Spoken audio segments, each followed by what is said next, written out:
nosso canal Um Café com Kardec. Hoje estamos estudando em grupo o Livro dos Espíritos, o tema Perispírito. E eu gostaria então, João, que você dissesse pra gente a definição de perispírito. Certo, é uma palavra que Kardec usa, né, em todas as suas obras, e é importante a gente entender, né, a raiz dessa palavra e o sentido que Allan Kardec dá a esta palavra. Importante a gente lembrar que Kardec, por ser um pedagogo, um educador, um profundo conhecedor do francês e de outras línguas, né, da gramática, e por escrever obras educacionais na França da sua época, dava uma importância, né, na verdade, às palavras, né, e o sentido que nós damos a essas palavras. E ele se preocupava tanto com isso que na sua segunda obra, que é Instruções Práticas sobre as Manifestações Espíritas, né, lembrando que a primeira obra é o Livro dos Espíritos, ele escreve essa segunda obra que depois desenvolve e acaba se tornando o Livro dos Médiuns. Ele vai criar um vocabulário espírita definindo as palavras que são usadas, né, nas obras fundamentais da doutrina espírita, para que a gente possa entrar num consenso e num sentido de usar essas palavras para que não fique ocorrendo divergências de entendimento. E lá nesse vocabulário, Kardec vai definir o perispírito como sendo o invólucro semimaterial do espírito, e espírito aqui com letra minúscula. Por que é importante a gente frisar isso? Porque quando Kardec ele escreve espírito com letra minúscula, ele está dando a esta palavra o sentido de alma, que nada mais é do que o princípio inteligente, sede do pensamento, da vontade e do senso moral, né?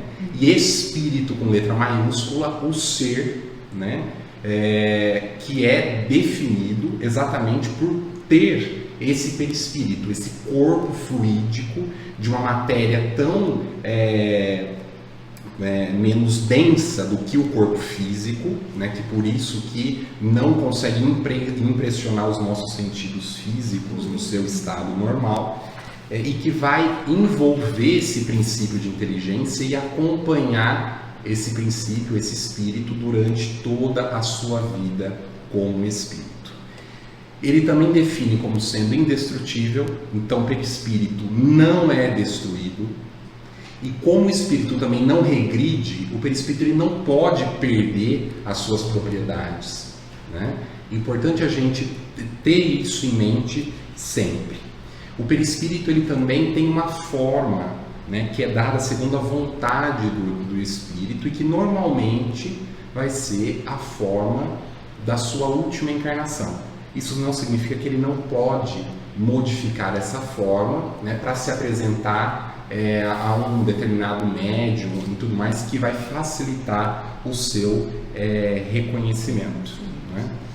Então, o perispírito ele não sente as nossas necessidades físicas e nem os nossos sofrimentos, porque embora ele seja matéria, ele é uma matéria muito sutil, né? É quintessência da matéria.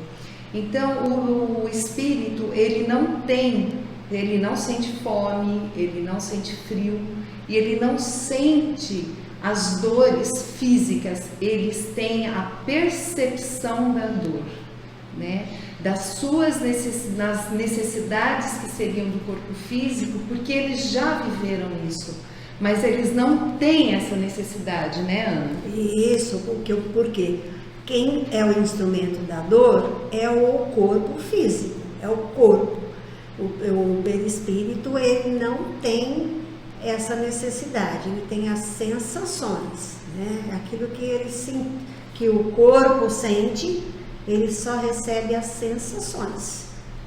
Então, o cérebro conservou essa impressão, né? Então, é daí que o espírito, que o perispírito passa para o espírito esse reconhecimento, mas essa sensação ele sente muito mais forte as dores morais. Para ele é muito pior, muito mais forte do que aquelas dores físicas que ficaram no corpo físico, que apesar dele já ter sido destruído, o perispírito leva essa sensação, apenas sensação, não é a dor exatamente, né?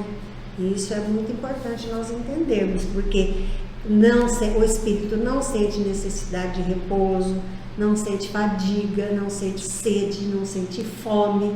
Se o espírito diz que está sentindo uma dor, é muito generalizada a sensação que ele tem da dor. Ele não sabe definir onde é que está essa dor, porque ela é muito generalizada, porque é a dor moral do espírito.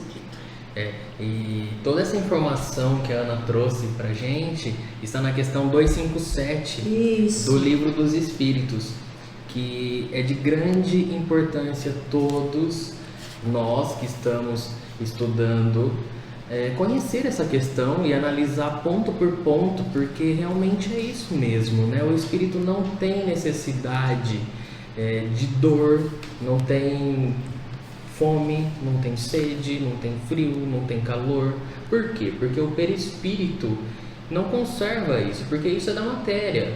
Nós, encarnados, sentimos essa necessidade. Então, se nós machucar a mão, vamos sentir a dor pelo corte. O espírito não, porque o perispírito não tem órgão. Então, ele sente pelo todo. E ele se manifesta para nós para que seja um reconhecimento. Então, estamos aqui todos juntos e eu desencarnei e venho me apresentar para vocês. Para que vocês me reconheçam, eu tomo essa forma. O meu perispírito se modela dessa forma, porque vocês me conheceram assim. Mas a vontade não é no perispírito, é na alma.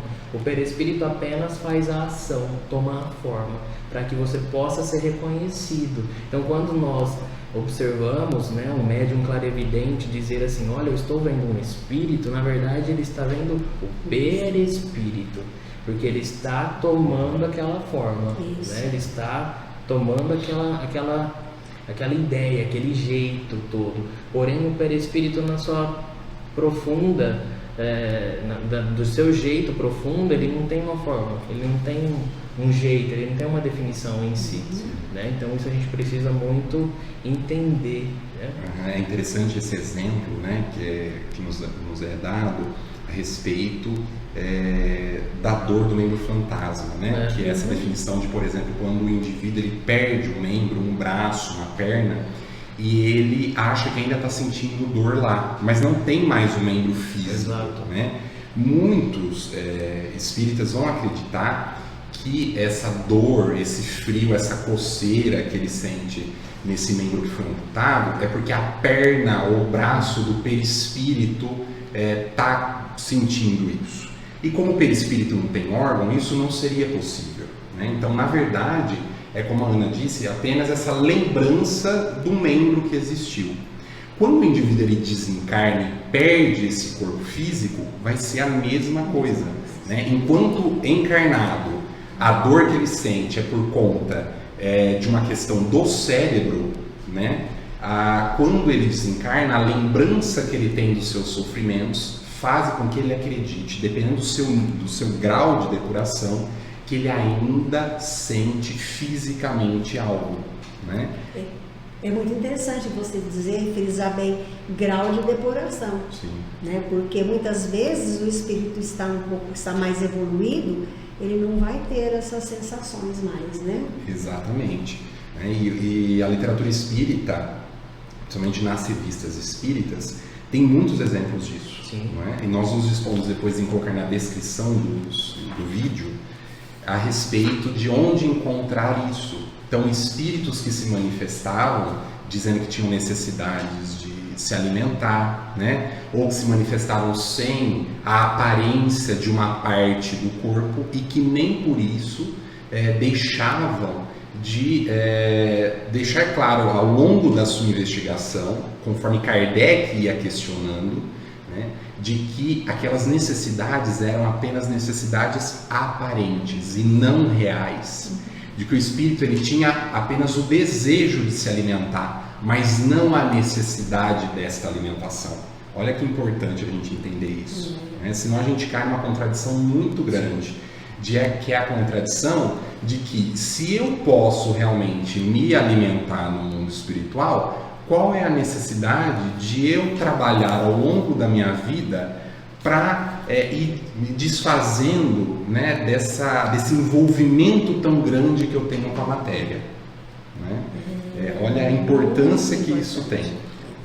Começa a entrar em contradição, né? A gente começa a questionar e começa a analisar que não é tão simples assim. Nós precisamos evoluir, então a gente reencarna com esse processo de melhoramento. Nós precisamos desapegar de tudo que é questão material, do materialismo, e quanto mais nós evoluímos, o nosso perispírito evolui também, ele vai se depurando, né? Então é muito interessante esse estudo, e ainda tem muita coisa, tem muitas outras coisas relacionadas a isso que nós temos para estudar, mas por hoje nós encerramos essa discussão, esse bate-papo, agradecemos a todos que acompanharam esse vídeo e vamos voltar ainda em outros momentos discutindo mais esta questão, que ainda vai trazer muitas outras ideias, abrindo a nossa mente a uma observação muito profunda do que realmente é o perispírito, analisando profundamente. E nós agradecemos a todos. Queremos também pedir para que todos se inscrevam no nosso canal, deem um like, compartilhem, deixem a sugestão de vídeos, temas, para que a gente possa estar estudando, levando realmente de uma maneira muito simples outros temas que às vezes é curiosidade, né, de outras pessoas. Então a gente se interessam, a gente vamos estar então trabalhando também através de sugestões, né, de todos os nossos inscritos no canal. E assim nós terminamos então mais um encontro, mais um estudo, e até o próximo vídeo. Até mais!